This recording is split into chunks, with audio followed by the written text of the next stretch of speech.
Assalamualaikum warahmatullahi wabarakatuh. Pada hari ini saya akan melakukan praktikum ekologi perairan.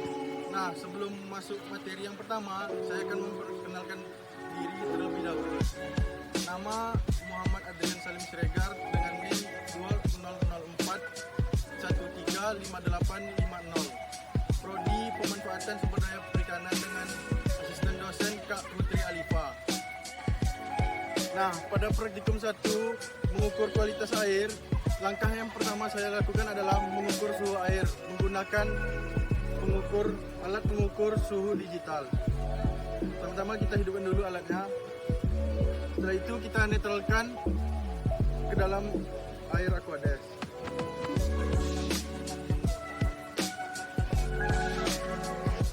Lalu kita celupkan ke dalam aliran air.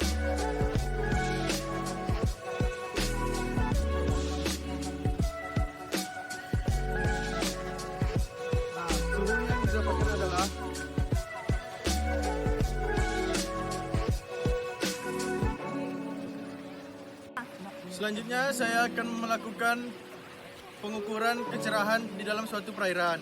Adapun alat yang saya gunakan adalah yaitu CCDs, meteran, dan spidol. Langkah pertama yang saya akan lakukan adalah mencelupkan CCDs ke dalam suatu perairan hingga tidak terlihat. Lalu saya beri tanda.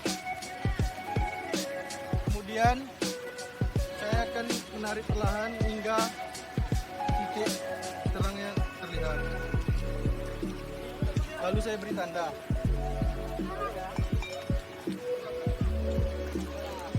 Selanjutnya saya melakukan pengukuran titik terangnya.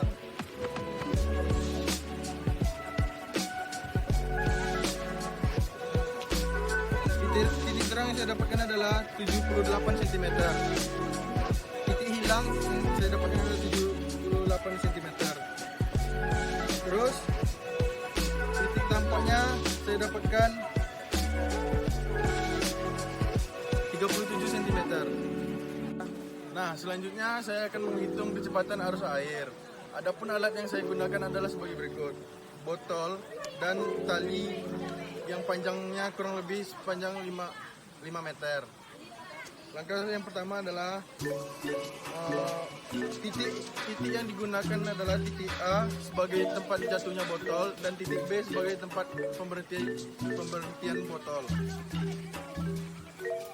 Yang pertama saya akan menjatuhkan botol di titik A.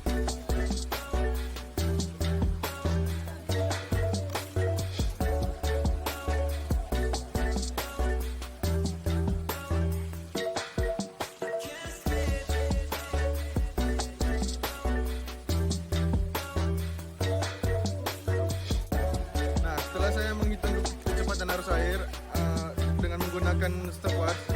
Data yang saya dapatkan adalah sekitar 13 detik. Selanjutnya saya akan melakukan pengukuran kekeruhan terhadap suatu perairan. Langkah pertama yang saya akan lakukan adalah mengambil sampel air di suatu perairan.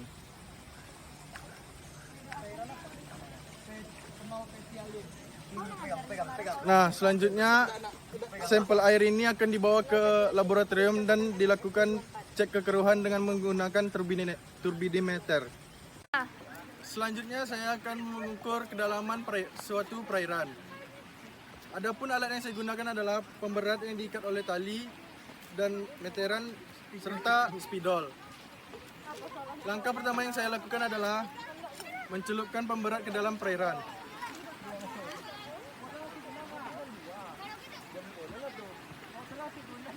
Setelah kita dapatkan kedalamannya, kita beri tanda dengan menggunakan spidol. Selanjutnya, kita ukur menggunakan meteran sampai ujung dari pemberat.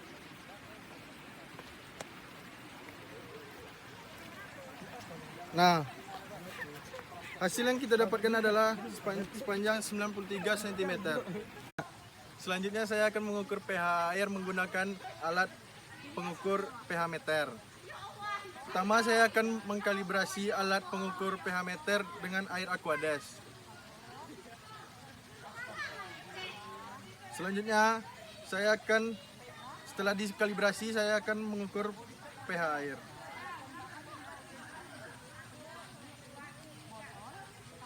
Ditunggu sampai angkanya stabil. Setelah didapatkan angkanya, dapatlah angka 7,3, berarti basah. Nah, selanjutnya saya akan melakukan pengambilan sampel disolvate oksigen terhadap suatu perairan. Adapun alat yang saya gunakan adalah sebagai berikut: tabung Erlenmeyer, tabung sampel, dan larutan MnSO4.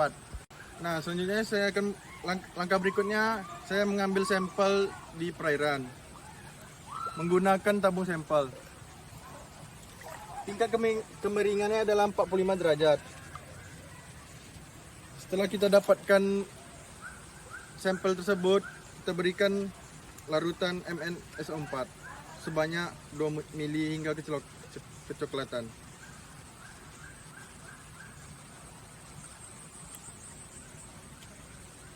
Nah, ini merupakan sampel yang sudah diberi larutan MnSO4. Kemudian saya berikan larutan H2SO4 dan inilah contohnya. Kemudian sampel tersebut kita pindahkan ke dalam tabung Erlenmeyer, lalu diendapkan. Selanjutnya saya akan mengambil sampel untuk karbon dioksida bebas. Adapun alat yang saya gunakan adalah tabung Erlenmeyer dan tabung sampel. Nah, langkah yang saya lakukan pertama adalah mengambil sampel karbon dioksida bebas.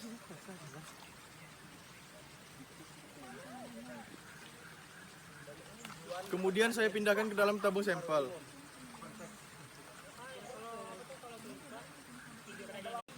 Selanjutnya saya berikan cairan fenolphthalein sebanyak 3-4 tetes.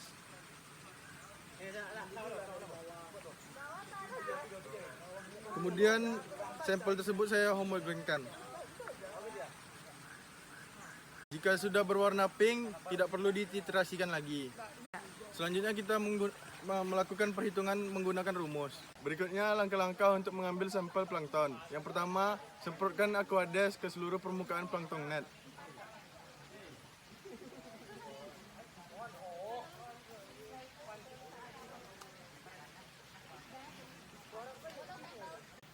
Nah, langkah berikutnya yaitu kita salin sampel plankton tadi ke botol sampel yang sudah kita beri label. Berikut merupakan caranya.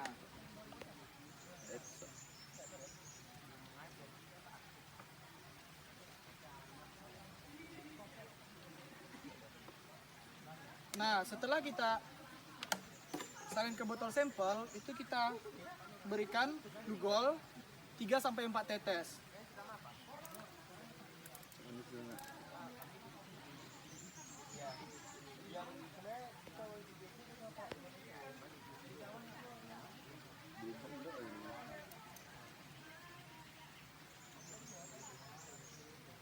Oke.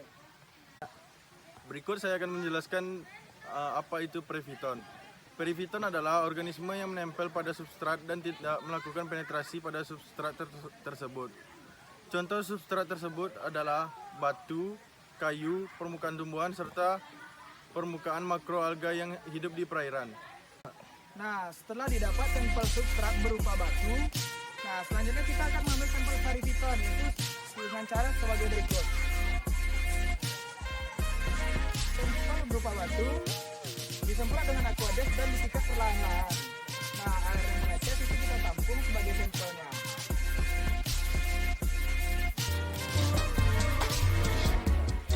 Setelah kita dapatkan sampel periviton, selanjutnya kita pindahkan sampel tersebut ke botol sampel setelah disediakan.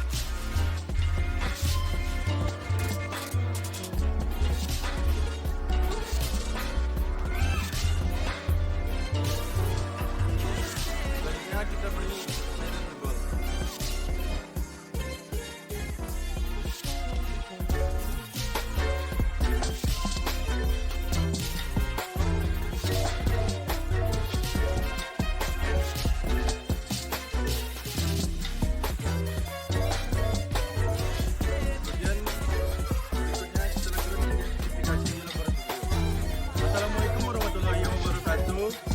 praktikum 3 kali ini kita akan membahas tentang bentos dan nekton. Bentos sendiri adalah organisme dasar perairan baik berupa hewan maupun tumbuhan yang hidup di permukaan dasar maupun di dalam dasar perairan. Pada praktikum ini kita akan menggunakan metode tangkap segera yang disertai oleh alat-alat sebagai berikut. Ada saringan bentos dan pipa paralon. Berikut adalah cara penangkapan organisme bentos.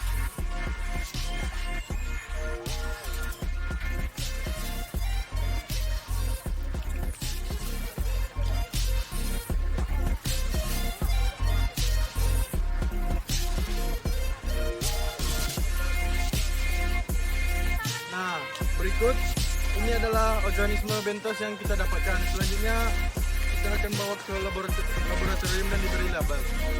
Nah, selanjutnya kita akan membahas tentang nekton. Nekton sendiri adalah kelompok hewan air yang termasuk ke dalam kelas Pisces, dikenal sebagai finfish, bertulang punggung, bergerak dengan sirip, bernafas dengan insang, dan mempunyai suhu tubuh yang relatif sama dengan suhu habitatnya.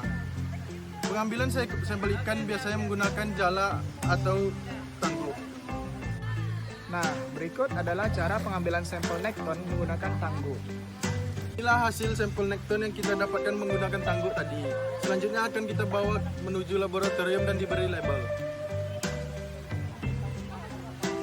Pada praktikum 4 riparian, saya akan mengambil sampel tumbuhan menggunakan metode kuadrat dengan menggunakan petak kuadran. Nah, ini merupakan pembuatan petak kuadran. Nah, fungsinya adalah untuk mengambil vegetasi tumbuhan yang berada di pinggiran sungai. Adapun yang saya dapatkan dari petak kuadran berupa vegetasi tumbuhan, yaitu 3 tumbuhan ini. Nah, metode kedua yang saya gunakan adalah metode transek. Adapun alat yang saya gunakan sebagai berikut. Ada gunting, tali, dan meteran.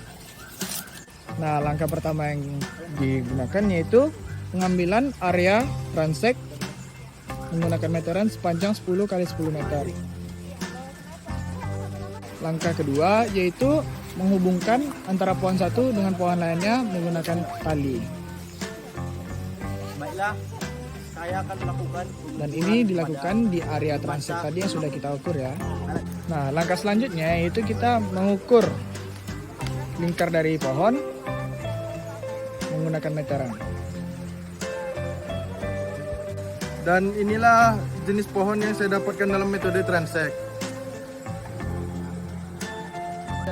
Assalamualaikum warahmatullahi wabarakatuh. Pada praktikum 5 kali ini kita akan membahas tentang biomasa hutan mangrove. Istilah mangrove sendiri berasal dari kata manggu dan grove, yaitu manggu berasal dari Portugis dan grove berasal dari Inggris.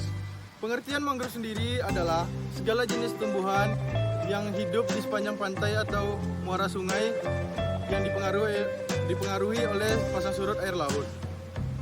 Tumpukan dedaunan kering, rantingan, dan berbagai sisa vegetasi lainnya di atas tanah disebut juga dengan serasa. Jumlah berat kering seluruh bagian tumbuhan hidup seperti daun, bunga, buah, ranting, cabang, dan batang, dan juga di bawah permukaan tanah atau akar disebut juga dengan istilah biomasa. Pada praktikum 5 kali ini, untuk mengetahui produksi serasa mangrove, kita menggunakan metode kotak sebagai ganti litter trap. Langkah pertama yang kita lakukan adalah meletakkan kotak di bawah pohon selama 14 hari.